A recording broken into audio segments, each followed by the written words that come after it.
Yeah. It's that time of the year again where basically everyone is saying they're quitting Yu-Gi-Oh! You know, when you hear this just a few times, you believe it, right? People just need to take a break from the game because, I don't know, it's too fast or it's too expensive or whatever. But when you hear the same thing every single year and there is no, like, drop in attendance, you start asking yourself some questions. Are people really quitting or are they just saying they're quitting? Now, this is not like the only instance of mass quitting Yu-Gi-Oh! Kind of wave that we got in the past couple of years.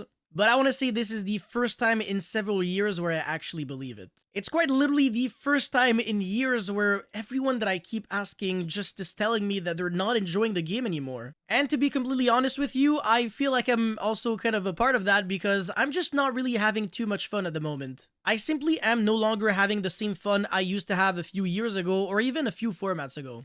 Oh, and by the way, just in case you didn't know already, out of the 4 YCSs that I played in this format, I topped 3 of them. Funny enough, even though this is my most successful format of all time, it's also one of my most hated of all time. I had to mention that because usually when people do well during a certain format or season, they have a tendency to think that it's a really good format and everything. So they're like positively biased towards it, but there's also like the other way around. So when people don't do well during a certain format, they have a tendency to say that it's a really bad one, and then, you know, they're also negatively biased towards it. But yeah, I'm really being 100% straight up with you guys by saying that I'm just not having fun, period, this format.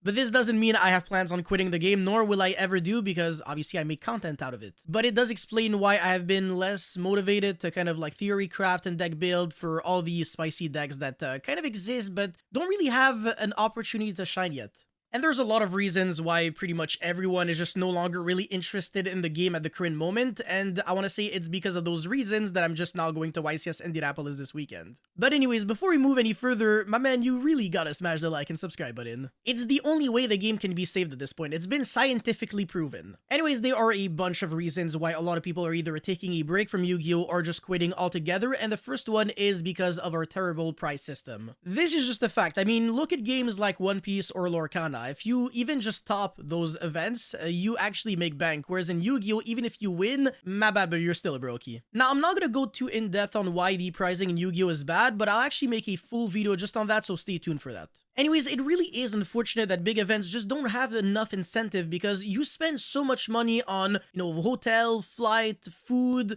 everything, gas, maybe if you're driving, that unless you're, you know, winning the whole thing, the return on investment is just so bad. You basically have to win a prize card at this point, and the super rare prize cards are pretty cheap because, especially when they're unplayable, like Another Verse Dragon, Another Verse Glutonia, those cards are absolute trash. I'm not saying that every single prize card should be like Minerva or Chaos Emperor Dragon of Armageddon, but, you know, every now and then kind of switch it up and make them have more value. You know, even though Yu-Gi-Oh! Is a game marketed towards children, it's pretty much only played by adults. Adults that have jobs, you know, school, bills to pay, etc. So, you know, we got priorities other than pimping out our decks. Okay, so now that the pricing is pretty much out of the equation, the only other reason to play Yu-Gi-Oh! Would be for fun. Now, the question is, are you having fun right now? That's not just a rhetorical question, by the way. I'm actually asking you, are you having fun right now? So yeah, please comment down below if you are or not. And yeah, if you are having fun, my man, I don't even know how you do it, but bro, you're a monk. It's really difficult to enjoy a game where pretty much every single deck is just the exact freaking same. With the Maniac, Shine, Snake Eyes, Tenpai, Voices, Voice, and Purely are all completely different. Yeah, that's what you think. Bro, they're all the same, stop the cap. They all play anywhere between like, what, 12 to 15 hand shops, a bunch of one-card combos, a bunch of ways to recover from interruptions. They're all the freaking same. And all of them have the goal to kill you as quickly as possible, so either by OTKing you or by making an unbreakable board. And before I hear the room temperature IQ argument that the game has always been like that, go take a look at the 2019 format. I want to say especially towards the end of 2019, we were playing in peak Yu-Gi-Oh! So it was the toss format where we had Sky Striker, Orcus, Salamangrate, and a little bit of Thunder Dragon and some other cute road decks out there, and honestly, just playing the game was so much fun. But Sky Striker really has to be the highlight of that format and the reason why the game was so enjoyable. Honestly, Sky Striker was the healthiest deck we've had in modern Yu-Gi-Oh! Because games weren't really dictated on dice roll or making unbreakable boards and stuff. And also, they couldn't really handshop you 3 times just to OTK you. That wasn't a thing.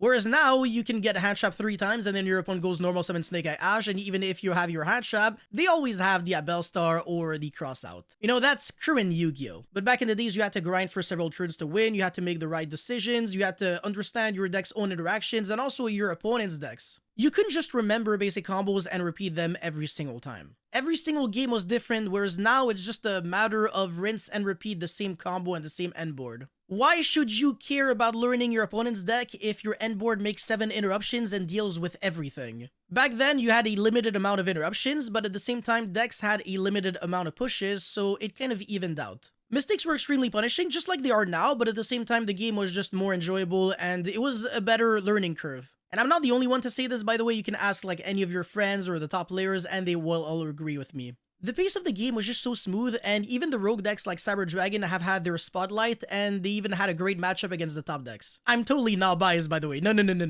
But yeah, all that to say that the game wasn't actually as fast as it is right now. Not to mention that unlike the current format, you weren't forced to play hand traps or even board breakers. You could actually play all gas and get away with it. This is really important for the game because it allows for players to be more creative with their deck building and not feel like there's only one specific way to play the deck. The sad reality is the game is actually solved right now because board breakers aren't objectively worse than hand traps, so you have to play hand traps over board breakers.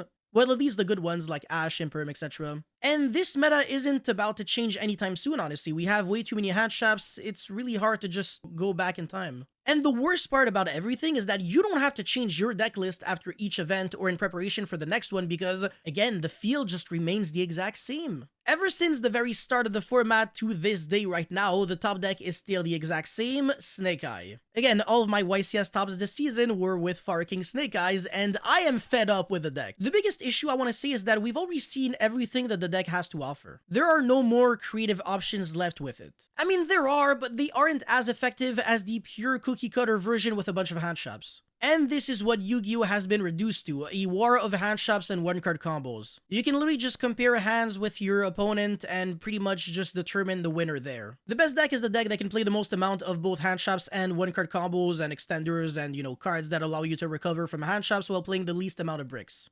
So it really decreases the amount of potential options at your disposal and makes it so that if you're not playing Snake Eye, then you're basically just playing Yu-Gi-Oh! For fun. And the thing is, the OCG already showed us the way and told us pretty much that Fire King Snake Eyes and Pure Snake Eyes were about to be the best decks. So there was no surprise factor to begin with, and that's not really what I signed up for. I want excitement with this game every single day. I want the game to continuously change in a positive way, of course, and I feel like this can only really happen if Konami acknowledges our needs and preferences. Because at the current moment, all it really takes for the game to be complete garbage is for one ban list to be bad, and then we're in for like a really rough ride of like 4 months of just not really having fun. Which brings me to my next point, the ban list system is trash. I want fixed ban list dates, okay? I don't want to be told that the next ban list update will be in a few months. That means absolutely nothing, come on. It can range anywhere between 2 to 12 months, and trust me, people get fed up really quickly. The last ban list, for example, unbanned a lot of pretty interesting cards like Colossus, Kirin, and Protoss, which is interesting, but nobody really cares. The real issue is that the top decks retained way too much of their power level to the point where all those interesting decks that got all their cards back are just no longer good enough because they have to compete with some insane decks.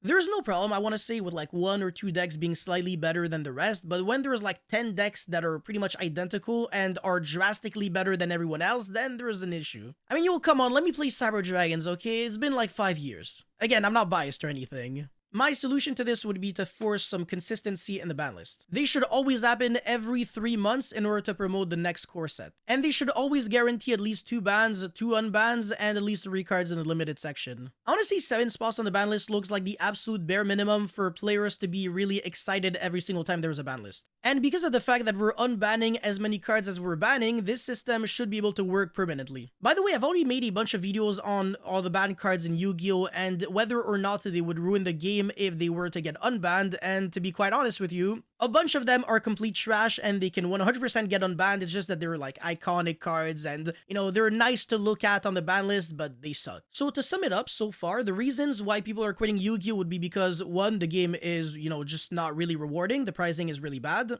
2, because the game is not really enjoyable, it's a little too stale and every deck feels like the same. And 3, because the ban list system is really bad and if we get unlucky, then we have a really bad format for the next like 4 months. However, there are some more reasons why the game isn't really appealing at the moment. An obvious one would be for my European brothers and sisters out there. The game is pretty much dead over there. There is no YCSs whatsoever, so pretty much no reason to even like deck build during the year. All they really have would be like their opens, which are pretty much big regionals with better pricing. And of course the various nationals and the Euro WCQ, which looks like a lot, but it's really not that much. That's it, that's all they gotta work with all year, and most of it happens at the very end of the year, so it doesn't really count. I've been told that the reason why YCSs are no longer a thing in Europe is because they kind of went over budget last year with all their YCSs. So I guess I can kind of understand why they were taking a break from them at the current moment, but hopefully they will be back to hosting them really soon because it gives a really good image to the game, especially when there's like over 2,000 players attending them every single time. Speaking of which, I actually think we should have more events and more special events as well with exclusive pricing. What I mean by exclusive pricing is pretty much to stop giving us the exact same playmats every single YCS because it's really annoying. I feel like every single YCS should have its own theme and should give out different mats every single time. So that way, every single event will feel special and the value of the mat will also be much higher and there will be more incentive to play in that specific YCS. But it doesn't have to just be YCSs, it can be like some new form of events. For example, I want to say they did a pretty good job with their special UDS tournament and they should be doing more tournaments like that, but maybe a little more open to the public. And yeah, their Black Rose mat is like super insane, it looks amazing and it sells for like over 5k or something. I know Konami can make the right decisions to make the game good again because they have shown their ability to be able to do so in the past. But what Konami should be doing right now is to look at other card games and try to look at what they're doing better than them. Because I can promise you one thing, it's not because those games have a better gameplay. Everyone agrees on the fact that Yu-Gi-Oh! Is the best game to play. There is a lot of complexity in deck building, execution, and everything. It's just like such a better game overall. But there are still a bunch of things that make the game unappealing, unfortunately, both to competitive players and casual players, which prevents the game from thriving. It's the unfortunate reality, but it is what it is. Anyways, guys, let me know what you would fix about the game if you could. And again, thank you guys so much for watching. Don't forget to like and subscribe, and I will see you guys very soon. Peace.